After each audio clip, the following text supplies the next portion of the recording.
नमस्कार, मैं Rohan Singh target with Rohan sir channel पर आपका हार्दिक स्वागत करता हूं।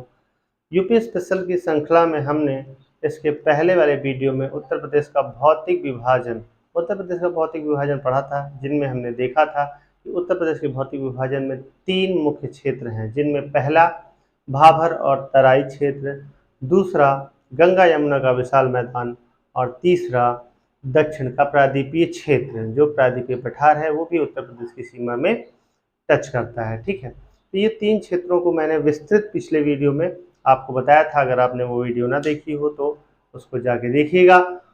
उसके क्रम में आज हम आगे चलते हैं उत्तर प्रदेश के भौगोलिक क्रम में आगे चलते हैं। उत्तर प्रदेश के भूगोल में उत्तर प्रदेश की नदियों को देखते हैं। ठीक है, उत्तर प्रदेश की नदियां, जिनसे हमेशा क्वेश्चन आपके एग्जाम में यूपी स्पेशल में पूछा जाता रहता है, तो आप उत्तर प्रदेश की नदियों को देखिएगा। उत्तर प्रदेश की नदियों से क्वेश्चन बनता रहता है और इसको ध्यान से पढ़िएगा, जिससे आपके आने वाले क्वेश्चन किसी भी एग्जाम में, चाहे वो यूपीपी हो, चाहे वो आरओआरओ हो, यहाँ तक यूपी पीसीएस में भी इससे ठीक ठाक क्वेश्चन पूछ लिए जाते हैं। तो आप जो है ध्यान से पढ़िएगा और इससे एक क्वेश्चन मिलना तय रहता है। ठीक है, तो आइए उत्तर प्रदेश की नदियों को हम देखते हैं। तो उत्तर प्रदेश की नदियों को देखने के क्रम में सबसे पहले हम ये ध्यान देते हैं कि उत्तर प्रदेश की नदियों को हम 3 आधार, उनके उद्गम के जो है आधार पर 3 भागों में बांटते हैं। उत्तर प्रदेश की नदियों को उनके उद्गम के आधार पर 3 भागों में बांटते हैं। पहला हिमालयी नदियां। पहला हिमालयी नदियां मीन्स वे नदियां जिनका उद्गम सोर्स कहाँ से है, हिमालय में है, उन्हें हम क्या कहेंगे, हिमालयी नदियां। उनमें कौन कौन सी नदियां हैं? तो आपकी सबसे मुख्य नदी उत्तर प्रदेश की गंगा, यमुना, काली या शारदा जिसको बोलते हैं, रामगंगा है, गंडक है, सरयू है, रोहिणी, राप्ती, ये सारी नदियां कहाँ से निकलती हैं? हिमालय से निकलती हैं। इसलिए इसे हम क्या कहते हैं? हिमालयी नदियां कहते हैं। ठीक है, उत्तर प्रदेश में कुछ ऐसी नदियां हैं जो मैदानी क्षेत्रों से निकलती हैं, तो उन्हें हम क्या कहेंगे? मैदानी नदियां। ठीक है, इनका उद्गम सोर्स कहाँ है? मैदानों में है, झीलों से है। ठीक है, मैदानी या झील से निकलने वाली नदियां। तो मैदानी नदियों में कौन कौन सी नदी है? गोमती है, सई नदी है, वरुणा है, तमसा है, कर्मनाशा है। ये सारी नदियां कहाँ से निकलती हैं? मैदानी क्षेत्रों से निकलती हैं। तो उद्गम के सोर्स के आधार पर ये कौन सी नदियां हुई? मैदानी नदियां। ठीक है, तीसरा पठाई नदियां। तो वे नदियां जो दक्षिण के प्रायद्वीपीय पठार से निकलती हैं, उन्हें हम क्या बोलते हैं? पठाई नदियां बोलते हैं। जो केंद्रीय उच्च भूमि से निकलती हैं उन्हें हम क्या बोलते हैं? पठाई नदियां बोलते हैं। इनमें कौन कौन सी नदियां हैं? चंबल है, सिंध है, बेतवा, केन, टोंस, सोन, रिहन। ये नदियां कहां से निकलती हैं?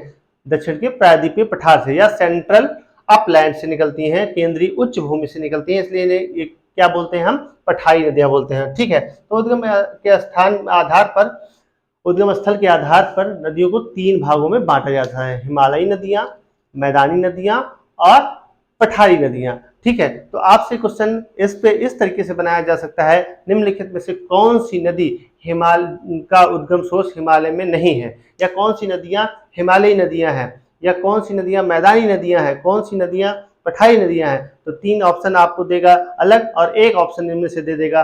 अगर आप इनको जानते रहेंगे, इनके क्रम को, तभी आप उस क्वेश्चन को कर पाएंगे। प्योर कॉन्सेप्चुअल क्वेश्चन होता है। ठीक है, अब आगे चलते हैं। इन नदियों के क्रम में हम हिमालयी नदियों में सबसे पहले हम देखेंगे गंगा नदी को। ठीक है, तो सारी नदियों को हम देखते हैं। यहाँ पर कुछ नदियां जैसे गंगा और यमुना, ये मुख्य नदियां हैं उत्तर प्रदेश की।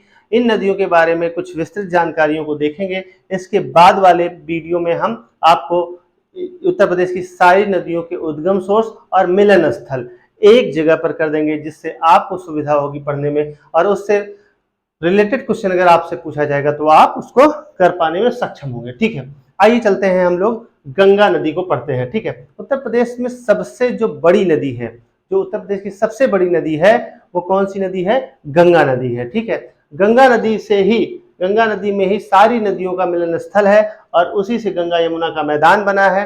यमुना नदी गंगा की सबसे मुख्य सहायक नदी है, जो सबसे लंबी सहायक नदी है। ठीक है, गंगा के बारे में देखते हैं। गंगा कहाँ से निकलती है? गंगा उत्तराखंड में गंगोत्री नामक स्थान से निकलती है। कहाँ से निकलती है? गंगोत्री नामक स्थान से निकलती है। और आप जानते हैं कि गंगा कहाँ अपना जल गिराती है? तो बंगाल की खाड़ी में अपना जल गिराती है। ठीक है, तो उद्गम सोर्स कहाँ से है? गंगा का गंगोत्री में, और अपना जल कहाँ गिराती है? बंगाल की खाड़ी में गिराती है। ठीक, उत्तर प्रदेश की सर्वाधिक लंबी नदी है, उत्तर प्रदेश की सर्वाधिक लंबी नदी है, या आप ये भी कह सकते हो भारत की भी सर्वाधिक लंबी नदी कौन सी है? गंगा है। या भारत का सर्वाधिक जो है सबसे बड़ा बेसिन कौन सा है? गंगा का बेसिन है। ठीक है, तो उत्तर प्रदेश की सर्वाधिक लंबी नदी है, उत्तर प्रदेश की सर्वाधिक सबसे बड़ा बेसिन वाली नदी कौन सी है? गंगा है। उत्तर इसकी लंबाई कितनी है? गंगा की उत्तर प्रदेश में लंबाई कितनी है? 1450 किलोमीटर। भारत में अगर आपसे पूछा जाए तो 2525 किलोमीटर, लेकिन उत्तर प्रदेश में आपसे क्वेश्चन पूछा जा सकता है कि उत्तर प्रदेश में गंगा की लंबाई कितनी है? 1450 किलोमीटर। ध्यान दीजिएगा, यहां से क्वेश्चन बनता है। ठीक है, उत्तर प्रदेश में गंगा कितने जिलों से होकर बहती है? आपसे ये क्वेश्चन फैक्चुअल रूप में पूछा जा सकता है। तो कितने जिलों से होकर बहती है? तो उत्तर प्रदेश में गंगा 27 जिलों से होकर बहती है। कितने जिलों से होकर बहती है? ध्यान दीजिएगा, 27 जिलों से होकर गंगा बहती है। गंगा कहां से प्रवेश करती है? ये भी क्वेश्चन पूछा गया है। उत्तर प्रदेश में गंगा किस जिले से प्रवेश करती है? तो उत्तर प्रदेश में गंगा बिजनौर जिले से प्रवेश करती हैं। और कहां से बाहर निकलती हैं? उत्तर प्रदेश के बाहर, बिहार में कहां से जाती हैं? तो बलिया से बाहर निकलती हैं। ठीक है, गंगा बिजनौर से प्रवेश करती हैं और बलिया से बाहर निकलती हैं। ठीक, गंगा को राष्ट्रीय नदी का दर्जा दिया गया है। गंगा को किस नदी का दर्जा दिया गया है? राष्ट्रीय नदी का दर्जा दिया गया है। कब दिया गया है? 4 नवंबर 2008 को। कब दिया गया है? 4 नवंबर 2008 को गंगा को राष्ट्रीय नदी का दर्जा दिया गया है। ठीक है, आइए हम कुछ गंगा की सहायक नदियों को देखते हैं। सहायक नदियों का पश्चिम से पूरब की ओर क्रम भी पूछा जाता है। आपके बड़े एग्जाम में आरओ या यूपीपीसीएस में इसका क्रम पूछ लिया जाता है, तो हम इसको ध्यान से देखेंगे, बाय मैप देखेंगे तो थोड़ा सा हमको रिमेंबर रहेगा कि कौन सा जो है कौन सी नदी पूरब में है और कौन सी पश्चिम में है। आइए चलते हैं। गंगा की सहायक नदियों में सबसे पश्चिमी सहायक नदी कौन सी है? यमुना है। कौन सी है? यमुना। यमुना कहां से निकलती है? यमुना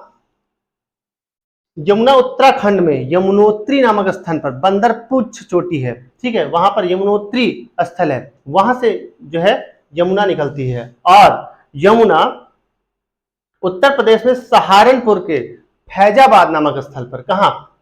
यहां यमुनोत्री से निकली और उत्तर प्रदेश में सहारनपुर में फैजाबाद नामक स्थल से ये उत्तर प्रदेश में प्रवेश कर जाती है। यमुना उत्तर प्रदेश में प्रवेश कर जाती है और यमुना उत्तर प्रदेश की सीमा पर बहने वाली नदी है। ठीक है, उत्तर प्रदेश और इधर पीछे हरियाणा की सीमा पर कौन सी नदी बहती है? आपसे ये भी क्वेश्चन पूछा जाता है। उत्तर प्रदेश और हरियाणा की सीमा पर आपकी यमुना नदी बहती है। ठीक, यमुना नदी की कुछ सहायक नदियां हैं, यमुना नदी की कुछ सहायक नदियां हैं, उन पे भी हम चर्चा करेंगे। ठीक है, यमुना नदी सहारनपुर से निकलती है और कितने जिलों से होकर बहती है? सबसे ज्यादा क्वेश्चन आपसे ये भी पूछा जा सकता है कि उत्तर प्रदेश के कितने जिलों से होकर बहती है? तो उत्तर प्रदेश के 20 जिले से होकर बहती है। इसकी लंबाई उत्तर प्रदेश में इसकी पूरी लंबाई कितनी है? तो 1376 किलोमीटर है। कितनी है? 1376 किलोमीटर है। आपसे क्वेश्चन पूछा जाता है कि यमुना सर्वाधिक प्रदूषित कहाँ होती है? तो दिल्ली से लेकर आगरा तक। कहां तक? दिल्ली से लेकर आगरा तक यमुना सर्वाधिक प्रदूषित हो जाती है। ठीक है, अब यमुना की कुछ सहायक नदियां हैं, तो यमुना की सहायक नदियां हम जो है देखेंगे। हाँ, एक क्वेश्चन और पूछा जाता है कि यमुना गंगा में यमुना गंगा नदी में कहां पर मिलती है? कहां पर मिलती है? तो प्रयागराज में मिलती है, प्रयाग में मिलती है। ठीक है, उत्तर प्रदेश में सहारनपुर में ये प्रवेश करती है और प्रयाग में गंगा में मिल जाती है। ठीक, यमुना की सहायक नदियों में सबसे पहली सहायक नदी हम देखेंगे हिंडन। कौन सी? हिंडन सहायक नदी। हिंडन कहाँ है? हिंडन के तट पर गाजियाबाद शहर है। हिंडन गाजियाबाद, नोएडा आदि बहती हुई आके यमुना में मिल जाती है, नोएडा में। ठीक है, आगे चलते हैं। अगली सहायक नदी देखिएगा, चंबल। चंबल चंबल कहां से निकलती है? ये उद्गम सोर्स और मिलन स्थल अगले वीडियो में मैं एक जगह कंक्लूड कर दूंगा, लेकिन फिर भी आप थोड़ा सा देख लीजिए। चंबल नदी इंदौर में महू के पास जानापाव पहाड़ी से निकलती है। कहां से निकलती है? जानापाव पहाड़ी से निकलती है और मध्य प्रदेश में बहती हुई कहां? इटावा के पास पंचनद नामक स्थल पर आकर यमुना से मिल जाती है। ठीक है, अगली नदी है सिंध नदी। अगली नदी कौन सी है? सिंध नदी। सिंध नदी कहाँ से निकलती है? राजस्थान में टोंक जिले से निकलती है और जालौन में यमुना में मिल जाती है। कहाँ पे मिलती है? जालौन के पास यमुना में मिल जाती है। अगली अगली नदी कौन सी है? बेतवा।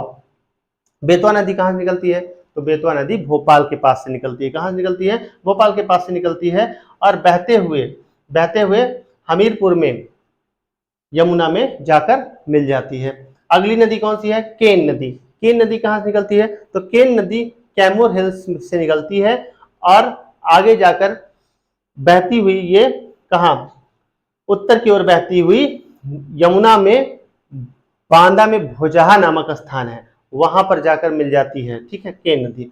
तो चंबल, चंबल भी आप देखे कहां से? जाना पाओ पहाड़ी से निकलती है और जालौन के पास कहां मिल जाती है?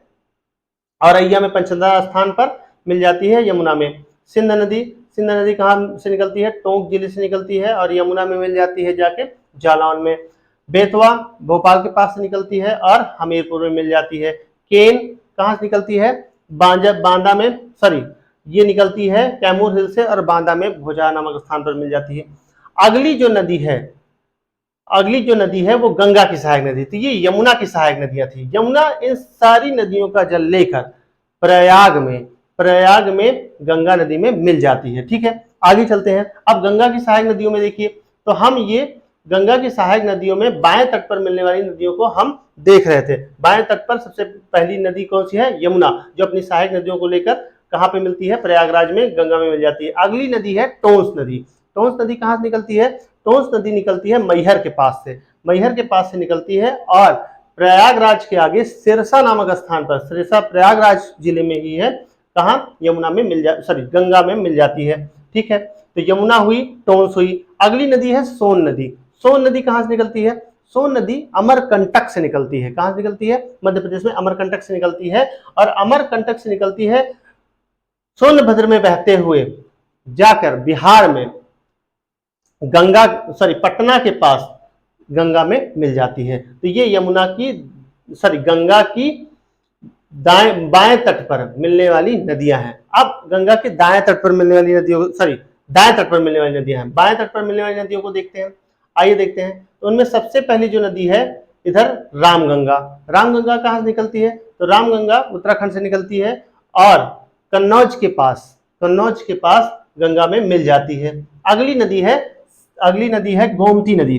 तो गोमती नदी कहां से निकलती है? पीलीभीत जिले में फुलहर नामक झील है, फुलहर झील से निकलती है और बहते हुए गाजीपुर में कैथी नामक स्थान पर गंगा में मिल जाती है।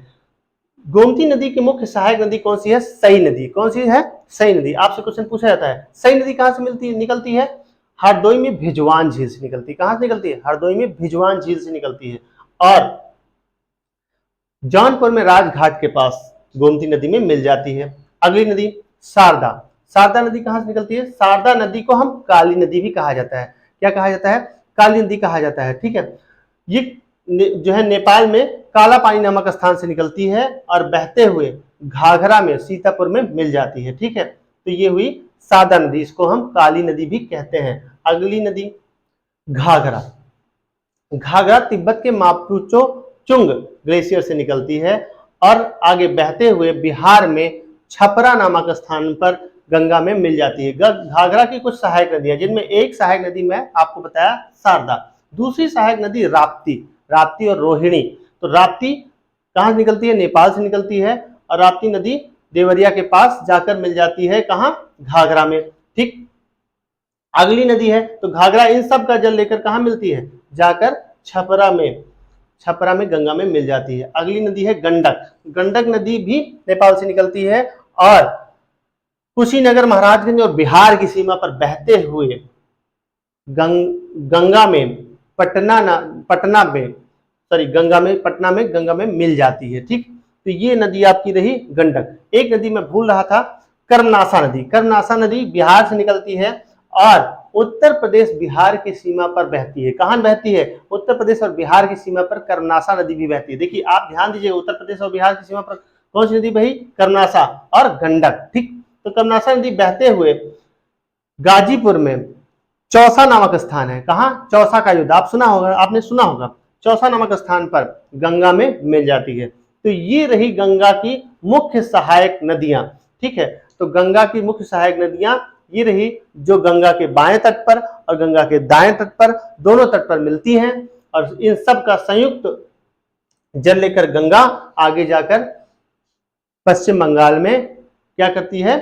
पश्चिम बंगाल में बंगाल की खाड़ी में मिल जाती है, या बांग्लादेश में ब्रह्मपुत्र नदी से मिलकर आगे जाकर सुंदरबन का डेल्टा बनाती है। ठीक है, तो ये रही उत्तर प्रदेश की कुछ नदियां। अब मैं अगले वीडियो में आपको नदियां कहां से उनका उद्गम स्थल है और कहां पर मिलन स्थल है, इसके बारे में संपूर्ण जानकारी मैं आपको दे दूंगा। इस वीडियो में कुछ चीज ध्यान दीजिएगा कि उद्गम स्थल के आधार पर नदियां 3 प्रकार की हैं: हिमालयी नदियां, मैदानी नदियां, पठारी नदियां। इनको आप एक क्रम में याद रखिएगा। और इन नदियों का पश्चिम से पूरब की ओर क्रम, जैसे आप सबसे पश्चिम में कौन सी है? यमुना है, फिर गंगा है, रामगंगा है, फिर गोमती है, शारदा है, या शारदा के बाद घाघरा है, राप्ती है, गंडक है। ठीक है, इधर चंबल सबसे पश्चिम में है, सिंध है, फिर आगे फिर पूरब में उसके बेतवा है, केन है, टोंस है, सोन है। ठीक है, तो ये सारी नदियां ये पश्चिम से पूरब की ओर क्रम भी आप ध्यान दीजिएगा। इसके अलावा गंगा की सर्वाधिक लंबाई उत्तर प्रदेश में 1450 किलोमीटर कहां से इंटर करती है? बिजनौर से इंटर करती है। निकलती कहां से है? बलिया से निकलती है, और राष्ट्रीय नदी का दर्जा 2008 में दिया गया। ठीक है, फिर मिलते हैं नेक्स्ट वीडियो में। आप इस वीडियो का स्क्रीनशॉट ले लीजिएगा और इसको 1 से 2 बार पढ़िएगा, इससे क्वेश्चन आपको मिलना श्योर है। फिर मिलते हैं नेक्स्ट वीडियो। नमस्कार।